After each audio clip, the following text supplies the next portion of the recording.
I am Maria Garcia de Fleury. St. Peter and St. Paul are celebrated by the Catholic Church every June 29. Despite more than 2 millennia having passed since their martyrdom, their legacy is a living force that continues to shape and give meaning to the Christian faith, resonating with surprising relevance nowadays. St. Peter and Paul have been the two fundamental pillars of the Catholic Church because they represent authority and mission, the two foundations upon which the faith has been built. Jesus renamed Simon the fisherman Peter so that he would be the rock, the stone upon which he would build his church. His life is a testimony of human weakness and divine grace. Despite his fears and having denied Jesus 3 times, Peter's repentance and unwavering faith led him to become the first pope and the leader of the first Christian community. St. Peter reminds us that the Church, in unbroken succession, has a visible head in the Pope who guides the flock of Christ. St. Paul, as Saul of Tarsus, was a great persecutor of Christians, but he experienced a radical conversion on the road to Damascus and became the tireless preacher who took the gospel beyond the borders of Israel.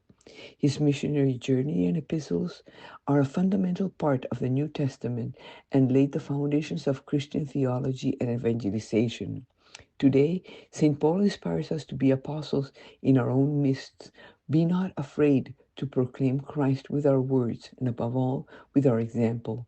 His life is a call to continual conversion, to leave behind the old self and embrace a life of holiness and service to others. Both teach that weakness is not an impediment to holiness, but fertile ground for God's grace. Today, Peter and Paul offer powerful lessons for the challenges of our time. For example, that we must seek unity in diversity. Although Peter was a Jewish fisherman with little education and a very volatile temperament, and Paul was of noble origin, a Pharisee intellectual, they worked together toward the same goal. Although they disagreed, their commitment to Christ united them. Peter and Paul, in their communities, are the supreme example of the missionary spirit. They did not remain locked in their communities, but went out to meet others to share the good news. Today, with the proliferation of social media and globalization, the call to evangelization is more urgent than ever. Technology offers new tools to bring the message of Christ to every corner of the world. Both sealed their faith with the shedding of their blood in Rome.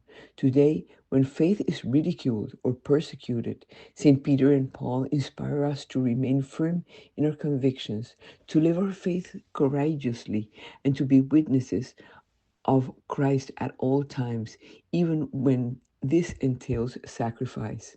They also teach that pastoral task remains vital.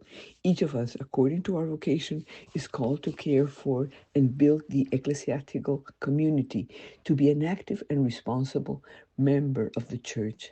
Celebrating St. Peter and St. Paul is to renew our faith, to reflect on the foundations of the church, and to embrace the call to holiness and evangelization. Despite our limitations, we can become extraordinary instruments in God's hands because with God, we always win.